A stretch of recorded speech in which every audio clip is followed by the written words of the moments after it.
Okay, I got lots of Manny. videos. You're gonna have to be loud. Check, check. 1, 2. Check, check. That's the voice. There we go. Okay, this is Manny. Hat, your hat. Yeah, we got an audience. Manny's gonna tell his story. Yes. Yay, Manny! Manny, I don't know very well, actually. I just know his energy is good, and I met him at CrossFit, Yes. like 2 years ago or a year ago That's probably like 2-3 years ago.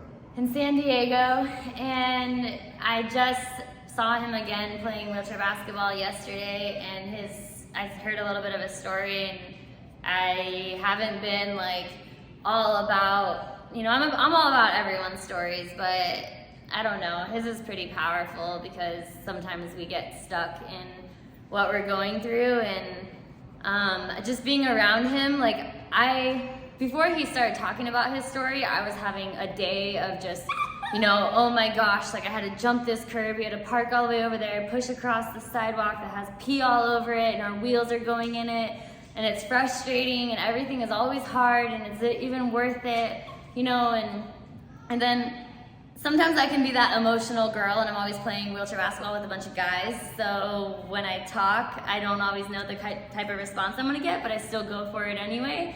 And I decided just to tell him, even though I haven't talked to him in forever and I barely know him, I decided to tell him that I feel emotional today, but it's like the sky and emotions come and go, and he's like, yeah. And I could just tell that he was real, and I could tell him how I'm feeling, and he would help reassure me that that's just the human experience. And so yeah, I'm excited to tell his story. Hopefully the sound is good enough. But I guess to just start, I was just thinking before we really get to what happened and started with your disability, but if you could just talk about your parents and how they met, if you know that. Just start with that. Okay, I just figured everything out about a year and a half ago. I've known a majority of what happened to me growing up, but just this past year I really put into detail and got the full disclosure of my incident. And it's a funny story. My parents were out one night and they kind of got into it for a parking spot. Where did they live? They lived here in San Diego. They went out one night to a party or to a club, and I guess they were dispersing over a parking spot. Turns out that at the end of the night, there was a final request for a dance, and the person that was arguing in the beginning of the event happened to be my dad and my mom, and they ended up connecting and leaving at the end, and going on dates and finally getting together, and they made me. And so that was a pretty crazy story. They made you that night? No, not that night, not that night. I don't know the full details of when they made me, but they met. Next night. Yeah, probably the next night, but that's how my parents. You can actually even just look at them when you're talking to. It might be easier. That's how my parents met, but then literally right after, probably a year after my mom had me, that's when the incident happened. And Okay, wait, so your parents, they met in San Diego. They were at a bar. yeah, they were at a club. And how old were they? I think probably Had to be 21. had to be 21, 22, somewhere around that age. But Where was your mom working?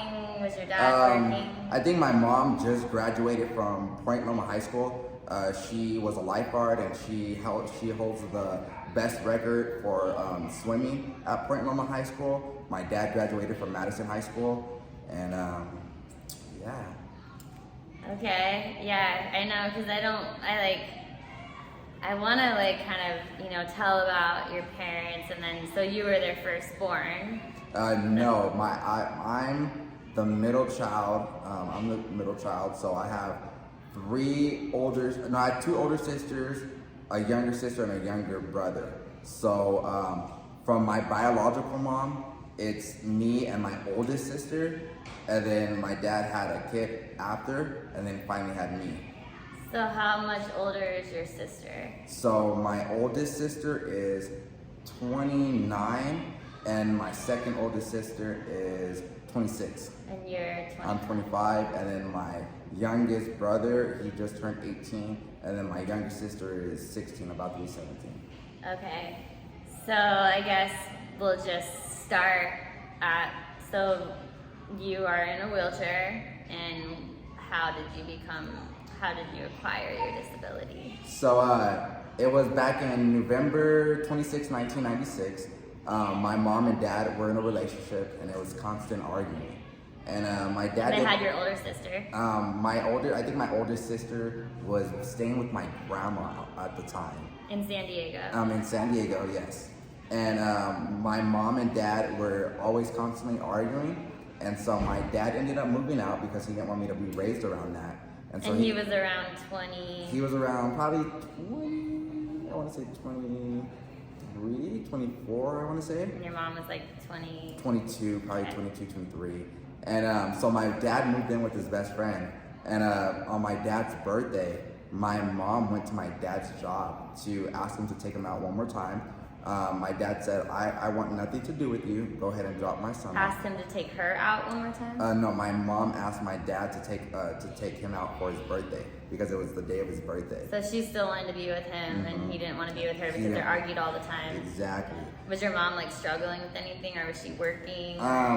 Well, later on, from what I figured out, I realized that my mom was struggling with something. But that was not until later, probably about like a year and a half ago, that I realized that.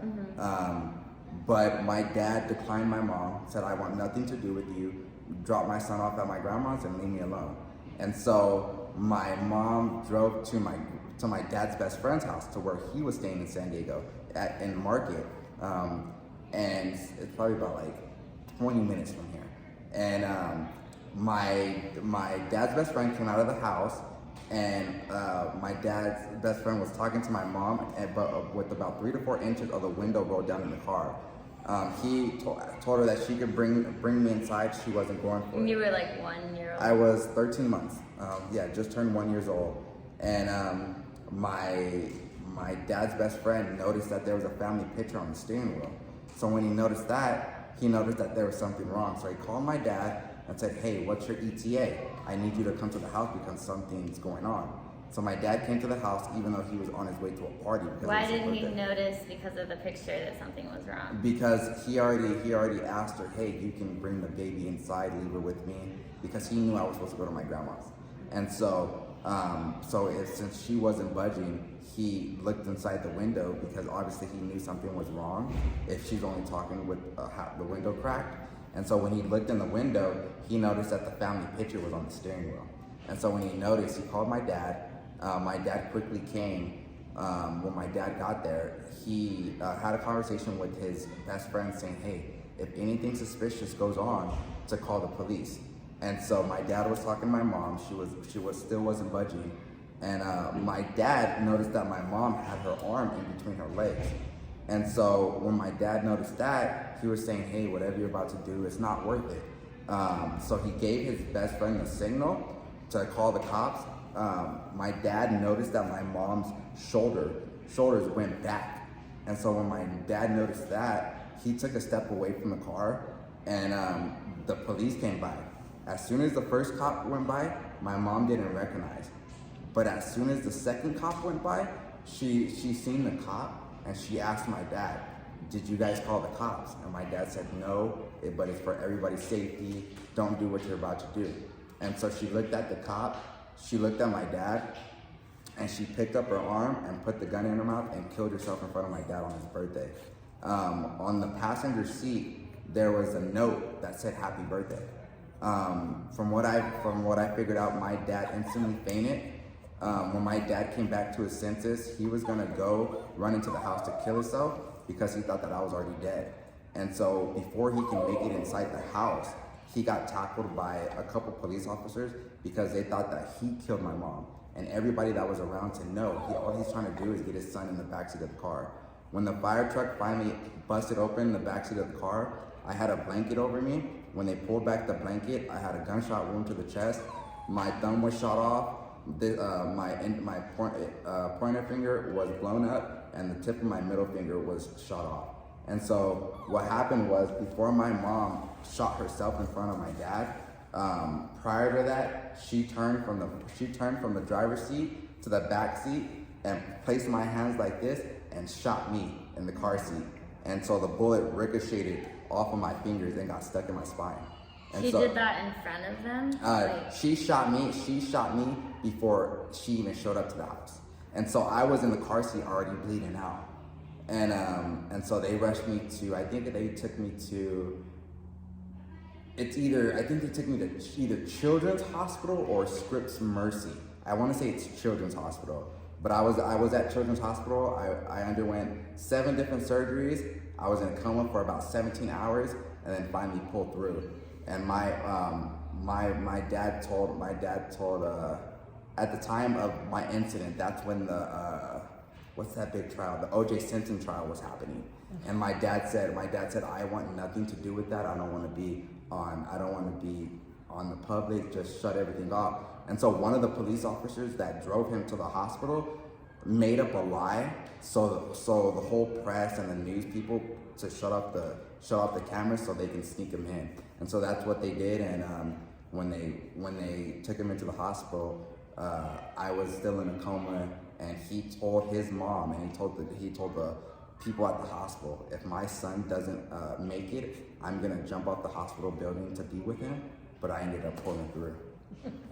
So you saved both of you in that. Yeah, and my dad told me the day of that incident, when everything went down, my mom had a plan. If my dad was gonna go with my mom was gonna do something to my dad. But since my dad didn't go with my mom did something to me because she knew that I was the best thing for my dad.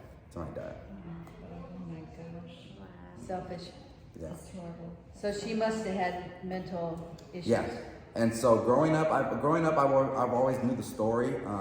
As a kid, I would tell, I didn't know the full detail to detail, and people would ask me, "Oh, how'd you get in a wheelchair? Why?" And so the simple way out was just to say, "Oh, I was in a car accident," because nobody has following questions after that. But as I got older and I started to go out with teammates and started to tell my story at different schools, everybody was like, "Dude, your story is your story. Even though it's a powerful story, it's your story." And so I just learned to say, "Hey, just accept it." And I know that I don't even look at my story as super powerful, because I know everybody has a story. And I just go out there and just, hey, if I'm out, I survived, and there's a purpose of why I'm still here. And I'm just continuing to just be a better person and just continue to be that example and be a leader. So, How's your father? my dad's still around. He's doing great. So after my incident, when I turned 2 years old, a lady that he went to high school with heard about my story on the news and through the newspaper, and she fell in love with me. So she ended up, my auntie, well, now I call this lady that took me in, I call her mom because she raised me. So her sister's boyfriend at the time was my dad's best friend. And my mom heard about the story that happened with me, and she thought that my dad was cute, but she really fell in love with me. That's what she always tells me. And so she ended up taking me in, and we went on a couple dates. She took me in as her own. Her and my dad went on a couple dates, and then they finally got married. She adopted me, and they've been together. How old were you then? I was 2 years old. I was 2 years old, yeah. They were married for 20 years, and just about a year ago, they just got divorced. But I don't really know anything the specifics about my biological mother. The lady that raised me, Clarice, I call her my mom, and so that's all I know. And I tell her today, if it wasn't for her, I don't know where I would be. And so, she's still your mom. Yeah. And through her, I've always wanted a brother, and I finally got a brother, and so yeah, I grew up with all girls, and so finally got my little brother. How old is he? He just turned 18, and he's graduating high school next month. Oh. Yeah. So So she and your dad had another child. Yeah, which is my brother. Nice. Yeah. Nice. Then how did you get interested in basketball? So since I was always in the hospital after my incident, since I was young, 13 months, I was always in and out of the hospital. When I want to say 5 years old, I was at a spinal, what do they call it? Rehab? Yeah, the spinal rehab clinic, and I was there one day just zooming around the whole hospital, and there's a story at Children's Hospital where the nurses always had to chase me, and I was in a little miniature wheelchair, and so I guess there was this lady walking around, and she seen that I was just super active, and she went up to my dad and was like, hey, I think your son would be, has your son ever played wheelchair sports? And my dad was like, no. And she's like, I think he's fit for it. Like, he would love it. She's like, here's my number. I would like you to come out to a practice. And if he enjoys it, then hey, I will help you guys. And anything that you guys need, here's my number. And my parents at the time, didn't want me to play sports. They took me to the practice, but they seen how rough it was. And me, it wasn't rough. But as a mother and as a father and just being super protective, they thought that it was really rough. But I just killed it and I loved it my first time playing. And How old were you when you I was 5 years old. And I don't know if you guys know Marla Knox.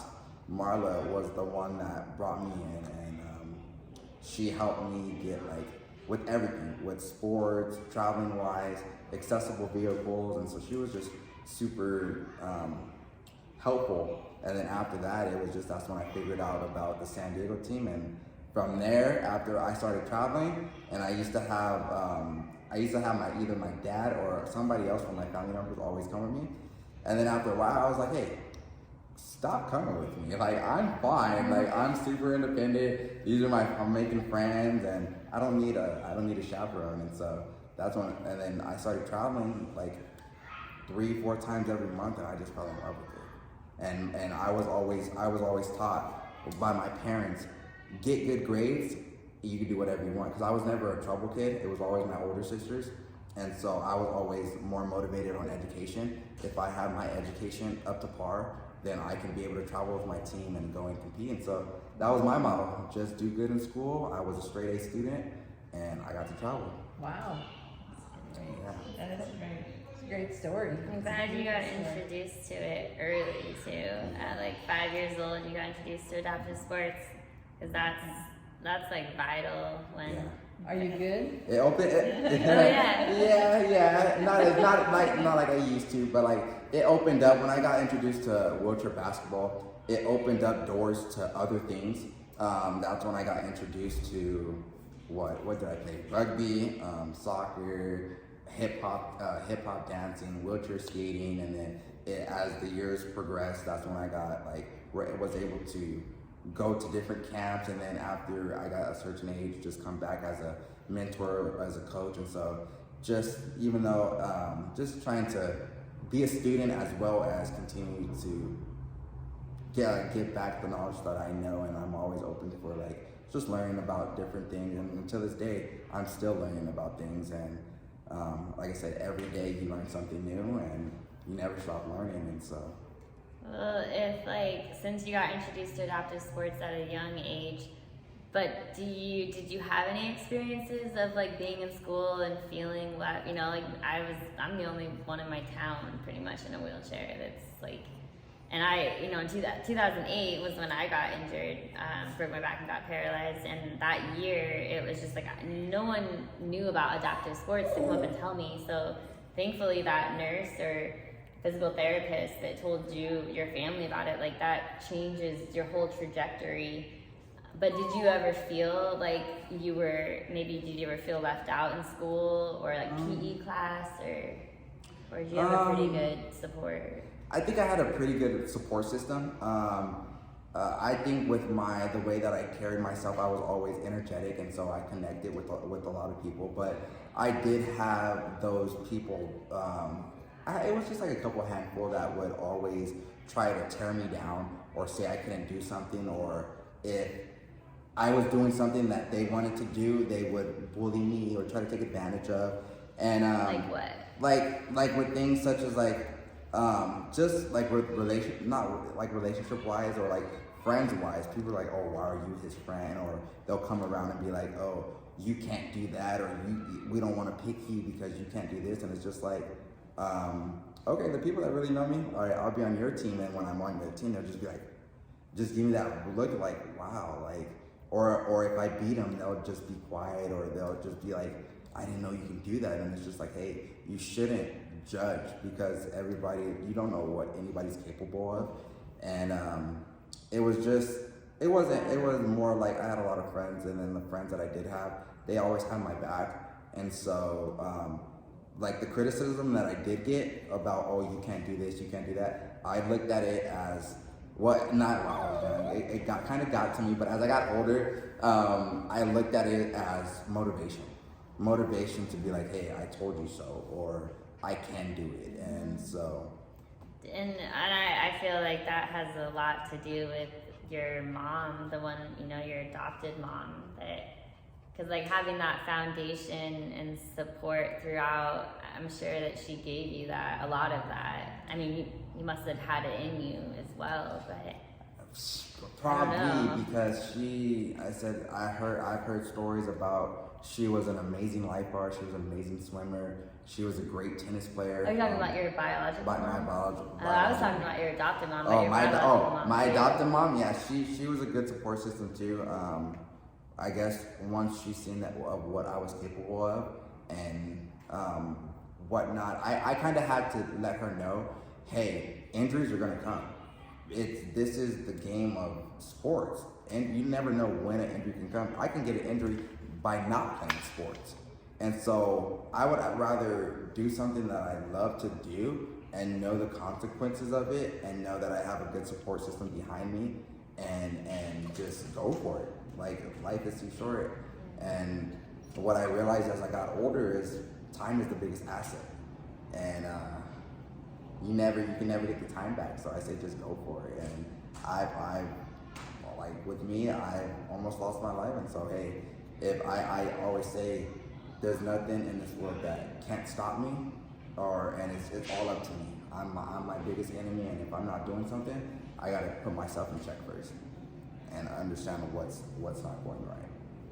Dang, you are Miraculous Manny. I know, miraculous Manny. Absolutely amazing. I'm astounded. That's a beautiful story. I just think of all the people I'd like to share that with.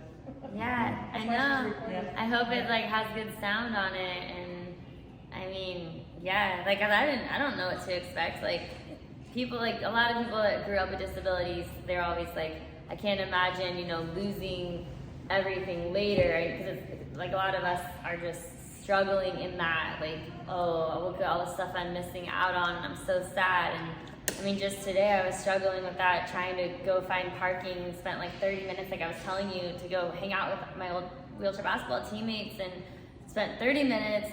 As I'm doing that, it's Memorial Day weekend, and there's like girls roller skating, wearing like their bikini tops and short shorts, and like, I don't have legs or butt or anything anymore, and I can't roller skate, and I can't just walk here easily, and I just was feeling sorry for myself, and I was like, I'm sad, I just want to go curl up and cry. And then it's like, I gotta like push through that and find that strength. But I don't know what it's like to have grown up with a disability, where I had all those opportunities. I played every sport on any team, any level, any coach. Like, for when you have a disability, there's like 1 to 2 teams in the whole state, and you gotta drive like an hour to 2 hours to get to a practice, where sometimes there's not even a coach that knows what they're talking about, and you're frustrated, and the chair's too big for you. Like, this is the Challenged Athletes Foundation, his sweatshirt, and they support people with disabilities to help us get the equipment we need to participate. But it's like, I don't know, like, I'm just so thankful. I mean, your story turns out you were introduced at a young age, and like, they did it right. They got you what you needed. But like, when I was able-bodied and I look at people that were in wheelchairs, I would think if they're staring off into space, I was like, they're sad. They're looking at us and wishing they could walk, like it was. And I mean, I was in Washington State, and San Diego is a lot more progressive. Like, I've learned that. But like, that's not, you know, once I got injured and I was like, dude, sometimes we just stare off into space because we're human. Like, we're not sitting there Now thinking. you know from the other side. Yeah. Why you're staring. But people still look at us with so much pity and like they put it on us, and it's like that's what's hard to overcome sometimes. But do you like struggle with that stuff? And that's a great point that you made. Just to add on to that, just like one thing that kind of bugs me, or not, it shouldn't, but it kind of bugs me if I'm ever out. Like I know that you said you were looking for parking about like 30 minutes. If I'm ever out and I'm like loading out my chair and somebody comes running up to me and goes, "Hey, can I help you?" And actually, like before I can even answer, they grab my chair or they grab whatever I'm getting. It's just like, I appreciate the help, but before you go and grab, like, just take a second and listen to me. Like, just like hear me out, because sometimes you think that, oh, you're trying to help out and be polite, which we appreciate, but then at the same time, it messes up the routine of something, and something that can be a short span turns into a longer time. And so like because like you don't have your ab muscles, you might have been leaning on that for balance, and you had your thing, and then they come and take it, and then you're like, oh, and then you're trying to be nice, and you're like trying to get out of the way, but then the way they put it in the car makes it harder to get it back out, and it's almost like them not listening to you. It almost dehumanizes you. Like, you're not paying attention. Like, do you not see that I'm very capable and I'm asking you, please, like, no, give me my space. Like, I appreciate it. But they just push it. And that's stuff that we need to share, because, yeah. And one thing as an adult that I really come face to face with within the last couple years of just traveling or being out in public, I realized that a lot of people don't have the proper training. And so, for instance, like, by what I mean by that is, I was out in Coronado about a couple weeks ago, and a young kid was with his parents, and he had some questions, and I was out eating, and I heard him talking, saying, "Hey," I heard him ask his parents. He said, "Hey, if I was in a wheelchair, would you guys love me the same?" And I just listened, and the parents kind of shushed them, like told them to be quiet. And this kid was about 6-7 years old, and he goes, "I don't want to be very loud because I don't want to hurt his feelings." And so the moment that I heard that, I said, hey buddy, like, you're not gonna hurt my feelings. If you have any questions, I'm open to answering them. If you want to know anything, I'm here for you. The parents looked at me like if I was just crazy, like if I was just like, "Oh, why are you talking to him? You're in a wheelchair, blah blah blah."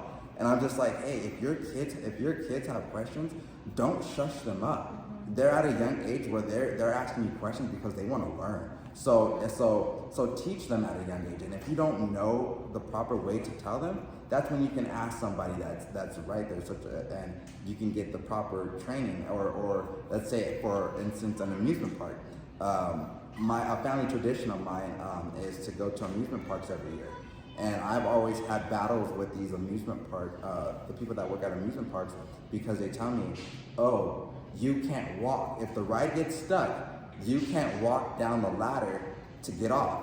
And I tell these people, I'm like, "You would really walk down a 180-foot ladder, like way up there? Like, there's no way." You can ask everybody that's around you in the line. They're gonna tell you, we're not gonna walk. Your grandma's not gonna climb down that. Like, exactly. And so people hear that argument, and they're like, "Well, if you're not gonna let him on the ride, I'll carry him down." I have people in around that said, "Hey, I'll carry him down. Like, he looks capable." And I'm just like, "Hey, if there's a will, there's a way." And so it's just like, hey, a lot of people don't know the proper training, and it should be more, how do you say it? It should be more noticeable, or people should be able to, if they have questions, be able to ask the people and not feel like not feel afraid. And so sometimes the people with disabilities can also be the ones making that harder for people to learn, because it does get, like, you know, frustrating to hear people say these same things and look at us the same way, with that pity, with all of that, and like won't let us open our own doors, and they're like, oh, you know, no, I got it. And I'm like, no, I got the door, like, it's literally already open. Please walk through, you know, like, it's Like, and it's like, did you not just see this maneuver I just made and how I opened it and how strong my arms are? And look at me, like I am capable. And I opened the door, and like what he was saying with those, how you do things.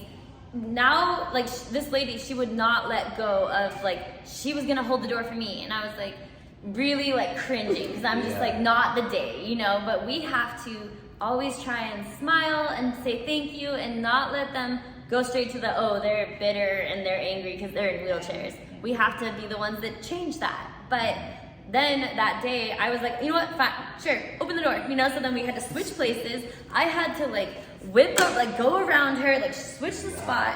The door is small. So when people try and open the door for us, a lot of times, now their feet are in our way. We have to try and fit through without running their feet over, and we have to be like, sorry, excuse me, you know, and like, it's just a lot. And that's not, it happens multiple times a day. So when you're experiencing that non-stop, and like they're not seeing you, like I literally opened the door, and so then I go through, and her friend was like, oh, she's just independent, isn't she? And I'm like, yes, I am. Like I just like said yes as I'm wheeling through, you know. And it's just like, are you kidding me? Yeah, I am. Is that a problem? You know? And I wanted to be like, and she's controlling, but like I didn't, because, you know, obviously. But there's so many things that we have to always try and like be above, and it's like, yes, some people really are just trying to be nice, but sometimes they're trying to be nice is like dehumanizing. It's, Yeah, I can see that now. Or sometimes they just don't understand the issue. because they're not trying to. They're not paying attention. They don't want to. They're not trying to learn. 'Cause They're when not. she comes through the door of my house, I just kick her. Yeah, like yeah. She'll get out. And if we fall or like whatever, just like we're used to it, you know. Get right back up. Yeah. Yeah, but I mean, yeah, it can definitely be harder and frustrating, but it doesn't sound like, for me, those frustrations can really, when I struggle a lot, and depression has been a big thing in my life even before my accident. So when those things happen, I feel it so much more, and I just really, it's hard to handle life and to keep going because it just never stops. The obstacles and everything, it just, the way people look at me, the way they overlook me, all of it, I feel and I see, and it hurts me. But it sounds like you have like this really good handle on that, or Well, to be completely honest with you, Yes. I've always, for me, I've always been. It may not show, but I've always been fearful about like what people think or what people are gonna say. And as I got older, I had to realize that, hey, somebody's always gonna have some type of criticism, somebody's always gonna have something to say, whether it's negative or positive. And for me personally, being in a wheelchair the majority of my life, I tell people I don't get like hurt real easy, or I don't get like when it comes to criticism, I can take it, or like, cause I've heard every criticism and bad thing in the rule book, and I'm like, hey, at least tell me something that I haven't heard.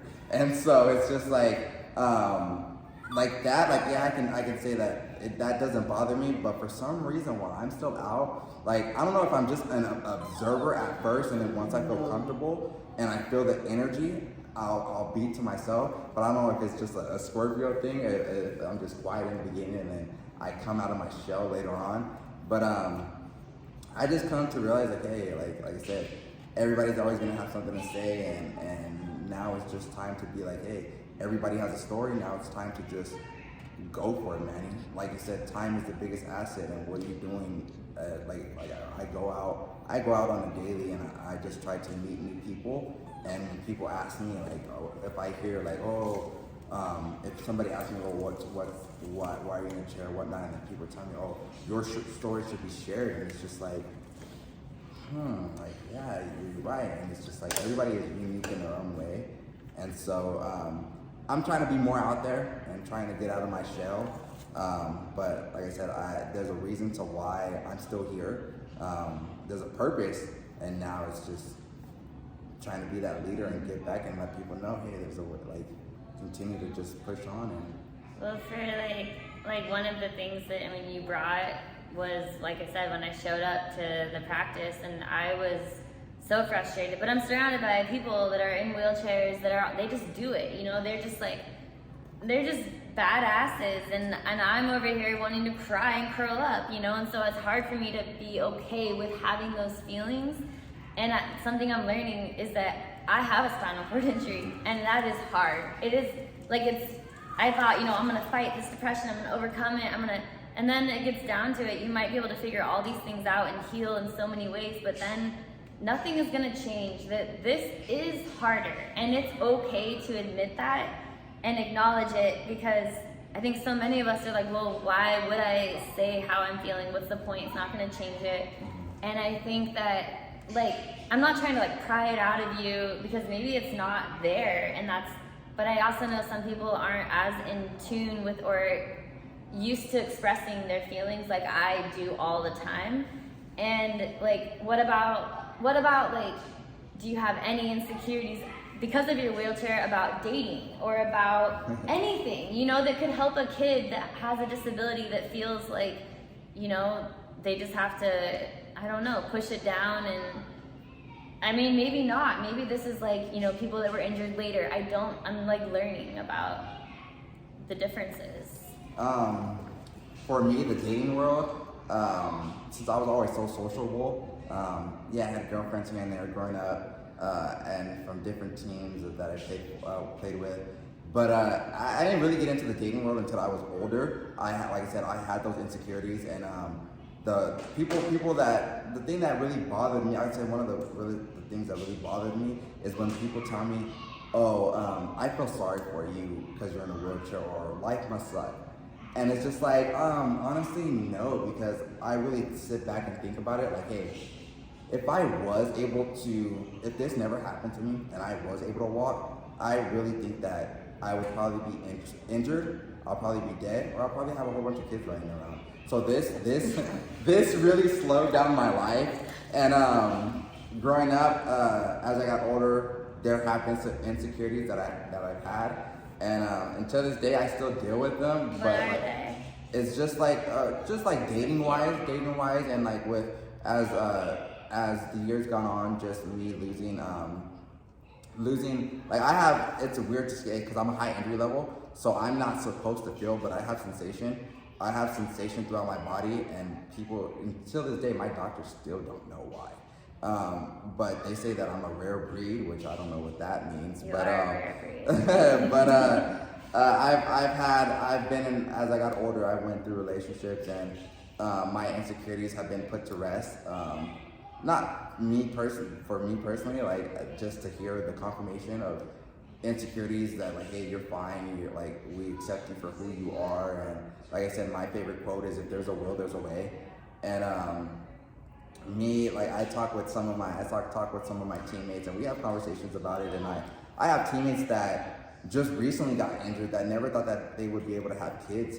And just about like a year or a couple of years ago, they had their first kid. And it's just like, we talk about like, hey, how did you do it? How did you accomplish it? What did you have to go through? What was the struggles? Finances. And when finances plays a big part in everything, and like, I feel, me personally, I don't know how others feel about it, but I feel like we get overcharged a lot on things that we actually need. Mm-hmm. And there are obstacles, constant. Exactly. Like in vitro and different things that. Exactly. And so we talk about we talk about things, and we help each other with different ways, and so just to be able to hear like, hey, this is something that helped me, you should try it. We're like a family, a group that is just like, hey, try this, and so we're always trying to help each other out. Someone found answers that they can share with you. Yes. And that's the power That's of a like big- sports, yeah. like being on a team. Association, Yeah. definitely. And so like those opportunities are so important for kids with disabilities. Yeah. And How yeah. would you go about getting kids that haven't gotten into sports yet, get them motivated, make them see that at the end of their tunnel? Well, with me, what I've done throughout the years, if I have come across somebody that's at a younger age, and like, let's say I'm out at the beach or somewhere, and I see a younger kid, for me personally, I'll go up to him. I'll just go up to him and just talk to him briefly, introduce myself, and just first I like to feel the vibe out. For me, it's an energy thing. And so through however the vibe is going through, I'll base it off of that. But usually what I'll do is I'll just introduce myself. I'll ask them if they ever played sports and if they're interested in it. It's good to start with asking if they've ever done it instead of assuming that they haven't. Exactly, and if they're up to it, some people if they haven't been introduced to something like that, they're like frozen, and so I'll just be like, you know what, hey, this is who I am. Here's my number. I'll give you my number. I'll give you my email. You can contact me. Here's a number to somebody that's higher than me if you want to talk to them. Here's our website. You can take a look at videos, pictures, and then feel free. Hey, if you're ever opposed to it, you can come out to our practice. We got chairs for you. Because sometimes they think it's just like a pity sport. Exactly. Like it's not going to be cool. Nothing about having a disability is About cool. what Yeah, like I assumed that Maybe too. pity on your opponent. Yeah. But like, I mean, because a lot of the things that we did get to do, or people, it was like not cool. It was like whatever they had left over, Yeah. or you know, okay, you can hand the balls to them, you know, or you can be the what's the manager, you know, the team manager, and so it's like we're used to it not being hardcore. Like we crave, just like everybody else. If you're an athlete, you want that, and then when you continually don't get that, it's just constant reinforcement that everything is shit, everything is hard. Like, but at the same time, we just have to keep like trying to show them because it is changing. And as I got older, I just have to give all my respect and just look back and realize like, hey, everywhere that I went to or through my competitions of the accessories and all the equipment that I have, I really got to give my thanks to like I said, the Challenge Athletes Foundation. They got me my first basketball chair. Yeah, because if it wasn't for them, I would have never got my basketball chair. I would have never got travel money, and for them, it really opened up my eyes, and it really made me become a student of other disabilities. And to this day, like I said, I'll never stop learning. Every day is a new learning experience, and I love to learn. If I'm always opposed to new things, and I mean, you're not opposed to not opposed to new things, but it's just they helped a lot, and there's some things that I still want to try that people are hinting to me, but Like what? they're telling me I the only sport that I never gave in, that I never tried out, was track and field, and so I was thinking about getting into doing track, testing the waters, seeing how I like it. So we'll see how that. We'll see. Do they have it adapted? Yes, they have. I guess they have the track wood, the what is it? The track chairs, the track racing chairs, and so nice. They have a wheel in the front, and then you're like down and you're pushing like that. And then the basketball chairs have the cambered wheels so that it spins easy. But the chairs are like $2,500 to like $7,000, and it's not like you can just go buy some tennis shoes to run in, you know, or and then the chairs need to fit you perfectly, or else you can't like move your hips and the chair will move. It's like if it's too wide, it's bulky and it's not working with you, and then for you to feel and reach your potential and feel that like motivation to keep going, because you're like, oh, whoa. You have to have that, but kids grow out of it. So parents can't afford to keep getting their kids what they actually need, and it's so detrimental to their development. And Did you experience that? You had to grow with your sports chairs? Yeah, in the beginning I had to grow and learn like what really accommodated to me. Like I was always like, other people were like, oh, this would do good for you, this would do good for you, and then as I got older, I was like, hey, why am I telling other people like what's best for me? Like I have to really come down and put in the work. Like, hey, what's really gonna work with my spasms? What's really gonna keep my legs together? How am I gonna be in the pocket? You wish the answers were out there, and you wish that like it was easier, but And you think with all this technology, especially with automatic specialized printers that can print as something as strong as metal, that they could make something to form to you. But everything is so custom fit, and it's like the resources just aren't there. But with those printers, they should be able to make one of a kind.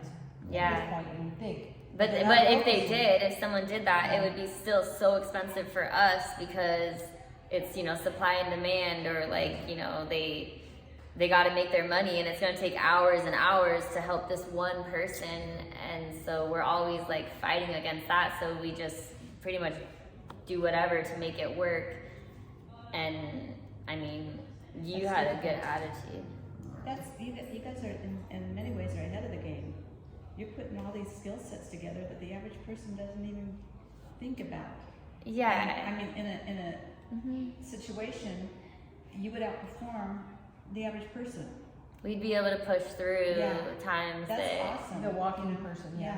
Yeah. Whatever you call them. Yeah, I mean, I did. It's awesome. Like at 18, when I broke my back and got paralyzed, because I said I had struggled with depression my whole life, I had spent all of that time numb, just like sad, holding back, always feeling like I wasn't good enough, and, you know, trying, what's the point, life is shit, you know, like having those thoughts. And I always knew that I was so much better than I was allowing myself to be, and everyone would always just, they would think I did great, like, you know, MVP, like, you know, and it was just, but I always knew that I wasn't, and that just made me feel worse. And I was living life that way, just barely getting through and crying myself to sleep every night. And then at 18, breaking my back, having it all taken away, losing my ability to walk, like, it made me be like, what the heck was I thinking, you know? But I was at 18 and everything was taken away. Instead of being like 65 and looking back and wishing I would have, you know, tried harder, I was actually lucky that I was 18,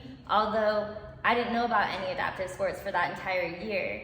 But like when I did learn about it, I was like, there's no way that I'm gonna let myself think that way or waste my life any, you know, I'm gonna do whatever. And that made me become the first in my family to ever go to college, and like just work harder and pushing through and not letting anything keep me back. I mean, That's it what makes you does. special. Oh, really? Yeah, Yeah. you've got so much drive and talent, both of you. Well, we gotta Because definitely pretty help soon life others. you get older, and then you become invisible. And when you get this age, Try to get a napkin. try to get a napkin at a restaurant. Not gonna happen. Try to read the menu.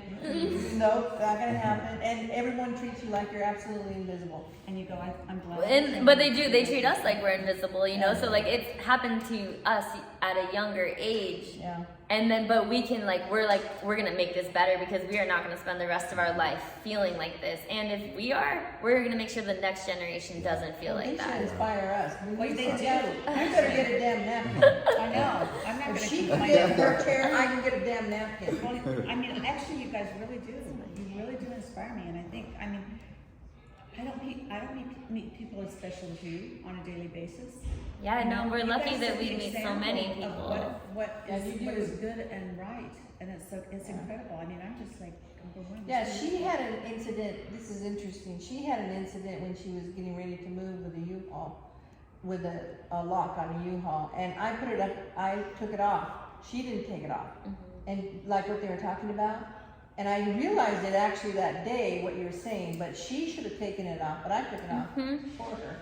But she should have done it, but then it turned into this giant thing. And as I was driving away and she was looking at me, I should have done that. I should know how to do that. I said, it's a lock. It's just a lock. Just put it together. It's a I lock. did say that when you were doing Yeah. it. I was like, I probably should have done that so I would have learned. Yeah, she was, so I would know how to do it when I put it back. And sure enough, it turned into They had to mess. saw it off because I put it in. I put it Yeah. on upside down when I went to return it and get a different And one. I knew later, after the sawing, I went, I should have stepped back. I learned that day that I shouldn't have done the lock, but Yeah. you know, I'm. It's when things mechanical are person, always So I done. did the lock, but it wasn't because of your chair. It was because. It was But convenient. I should have let her do it Exactly, because it was exactly. her lock, her Yeah. U-Haul, and she was going to continue to do it. And I learned that I day. can't think of anything you guys wouldn't be able to do, honestly. Honestly. Well, Sorry. and it's just cool. Like, I mean, I'm learning about strength, you know, like he doesn't, like, from what I've heard, like you have all those feelings, but like you don't let them stop you from, like, a lot of times, like I wanted to come back to Margins today because I'm staying there while I'm visiting San Diego, and I wanted to go curl up and cry in the room, and I was like, I just want to drive back to Washington. What am I, you know, and You can go cry in the room. It's okay. but like at the same time, no, like I don't want that to cripple me. That's what's crippling, you know. Yeah. Like it's not my disability. It's letting all of that like affect me. You have the same kind of mindset, so that I look at sometimes you guys, yeah. knock you down? I mean, you're beautiful. Sometimes I have those days where I'm like, why me?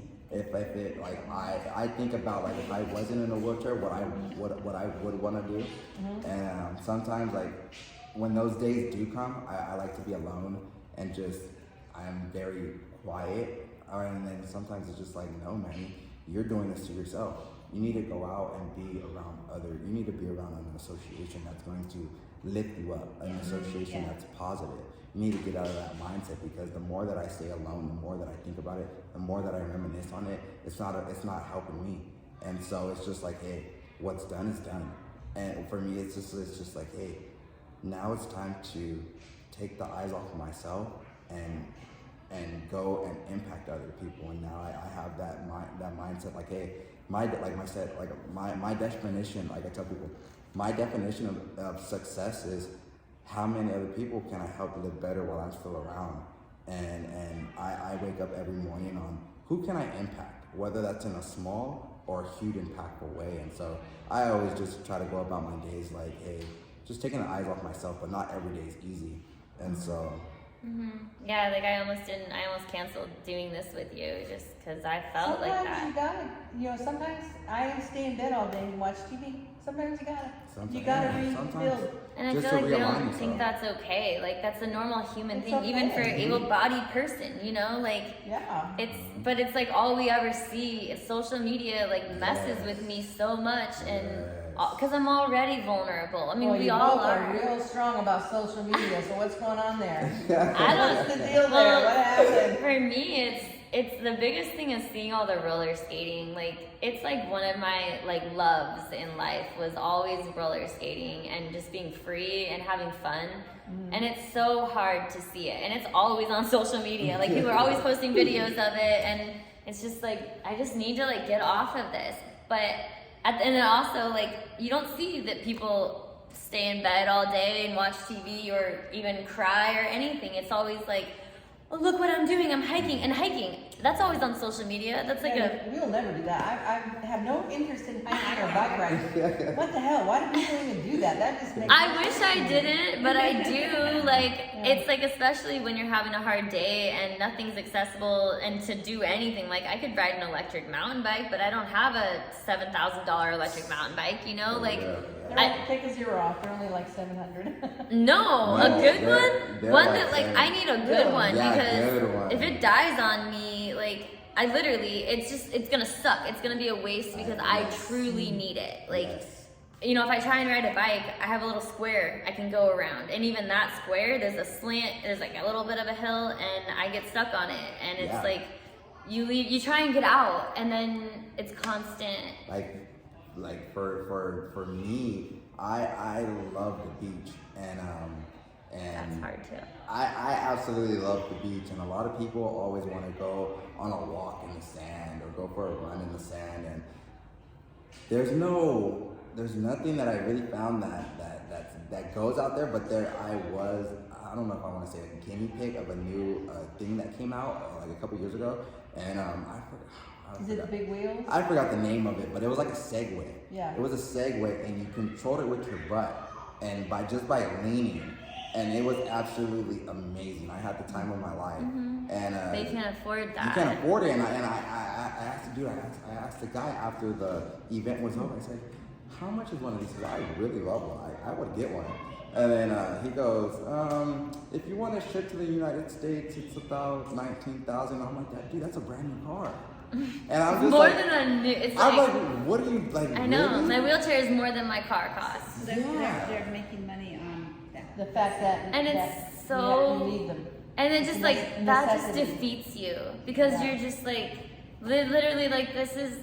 But and even if you get it though, it's like then you have more equipment that you have to be able to store, and you have to be able to get it to your Have car. you ever seen her pictures of her going through an airport with all her equipment? Oh, Yeah, like I almost didn't bring my basketball chair on this trip, even though even if I only played one time, I wanted to be able to play, you know. And but it's like can I do it? Is it worth it? It's so hard, and you have to have a car that's big enough to even have your equipment in it. That's more expensive. A lot of people just can't afford even a car. So it's like, it's just like, and then you just want to give up because. You have to be a rich person to do that. Yeah. Yeah.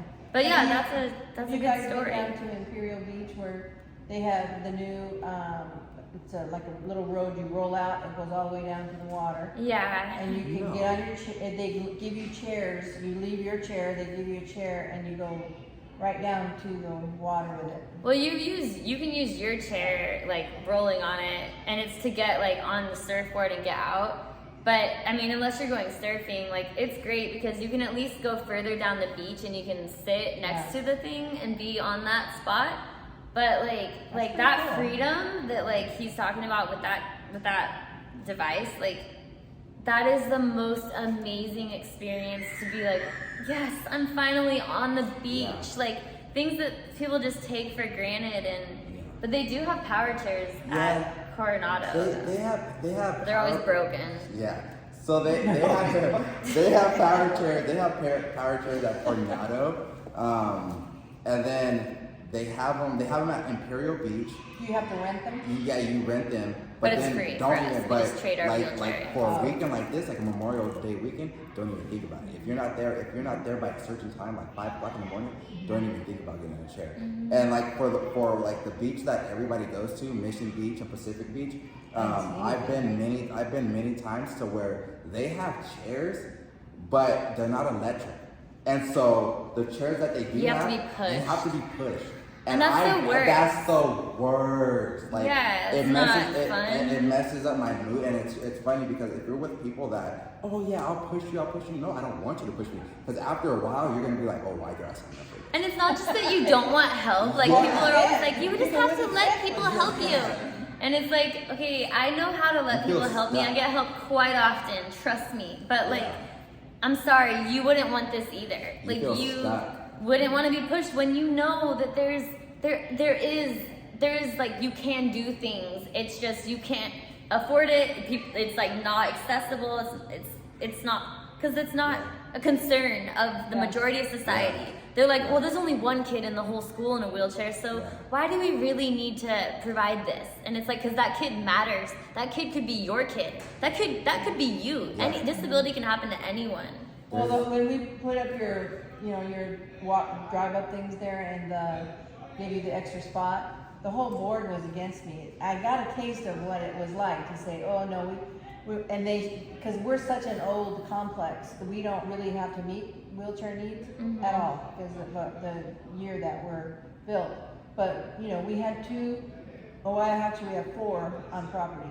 So why don't we just make it easier? It's simple, and we should be doing it anyway. Yeah. Plus for even people delivering, they need the ramps to go up. Yeah. They're delivering off Yeah. that now. Like if you someone said, well, you shouldn't be jumping those curbs, and it's like, okay, yeah, I'm just gonna go all the way around, go over the cobblestones, We like. put one a little closer.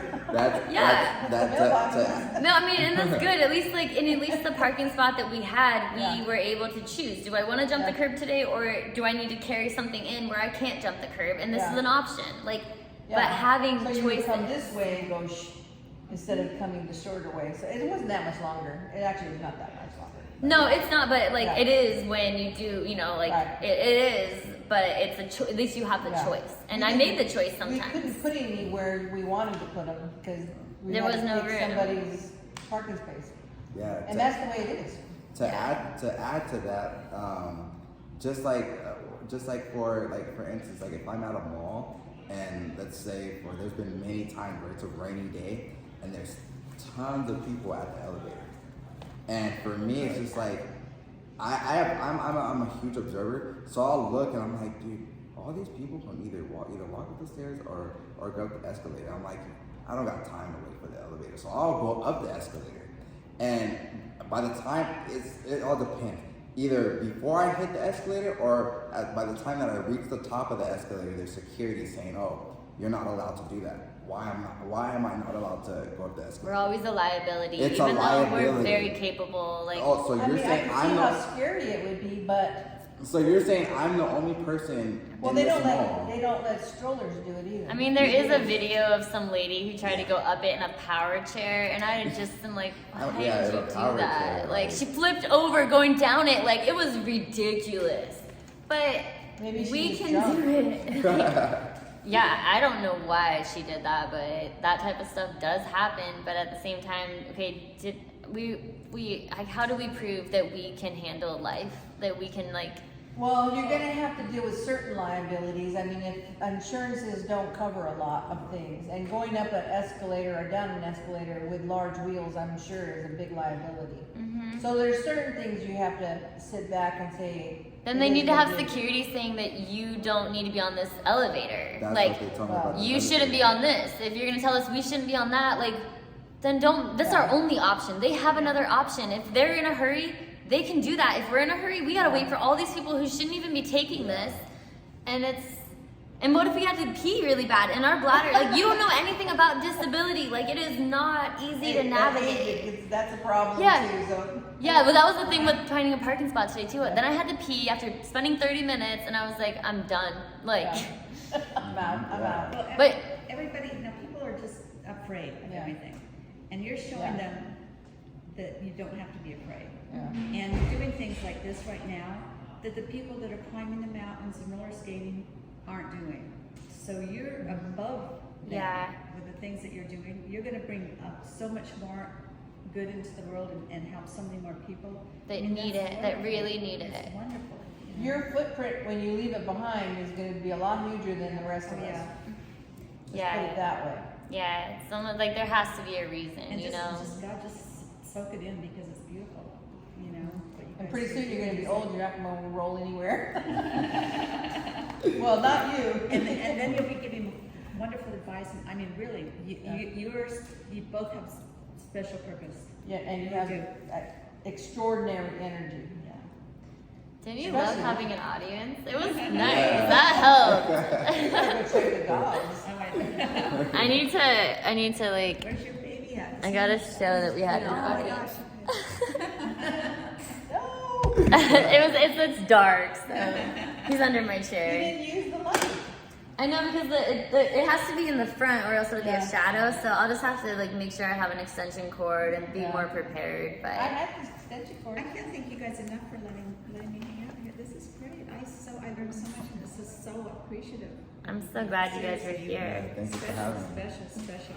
Thanks for sharing. Thank you. Yeah, beautiful. Yeah. God. Yeah. He's got a good story. So it's a good. Spent now. Hey, Marge, it's a good story, right? I'm so I'm just so touched. This Yeah. was the best thing I Makes you could stop have done. bitching about your own shit, In the huh? last 10 years, this is That's like, the I'm opposite. serious. This is No. good. It's good that we have God that. bless you guys, yeah. But Marge, quick question. You asked if ma'am. he was gonna have, if it was gonna be a good story. Is it a good It's a story? good story. You Good should really story. put it in a book, even if it's just a small book, and then add your own intelligent spin to it, because those are things that people need to inspire them. Yeah. There's a lot of young people out there your age that are struggling, maybe not in the chair. With little things. Yeah, they're I mean, struggling yeah. with friends, they're struggling with being bullied, they're struggling with the minute things. And if one item that you touch upon in their lives, even if they're able-bodied, and say it's bullying, and they see how far you went with your challenges, that gives them a straight-on You rose above it. inspiration. Yeah, you Gives did them rise that above road. it. Kids don't learn anything because they sit in rooms with computers. Nope. They don't learn anything, but when they do have to go out in the world, it's scary. Well, nowadays, Nowadays. the suicide rate is for Way high. kids is really. It's hard. Yeah, the suicide It's a rate's lot of higher than pressure. And you ever. think about that, and like you talk about how you feel, I can do that too. And it's like, we don't, when you see that somebody is strong and they've made it and they've done things, It shows you you. go, I'm gonna do that, I can do it. Yeah. These guys do it, I can do it, and that's really important. Yeah. Really important. Yeah, I mean, like we talked about, I'm not an emotional person, you know that. Yeah. And I don't, it's hard to make me Yeah, I'm not cry. It's emotional. really tough, yeah, I'm there. Yeah, I don't get all wooey and Better cat. And when people all act all stupid, I go, God, I'm like that. But when I hear something that makes sense to me and that, you know, pulls things together and gives me inspiration, then I totally absorb it and Yeah, enjoy it. yeah. And that's emotion, you know, it's Yeah. a different kind of emotion, but it's something that is inspiring and leading. So, I mean, that's important stuff. You know, you don't think you get through to somebody, but, you know, especially an old broad like me, but you do. It really is Yeah. a leadership quality. Yeah. It really is. It's People have to know a things. blessing. They don't want to know them, but sometimes they have to They know. need it in their face. Need it in their face. That's what I think. Like, Put it in their put a face. bra on, would you put a bra on? Put those boobs in your shirt. Okay, I'll turn this off now. An hour. That was an hour. High five. There you go. That was so good.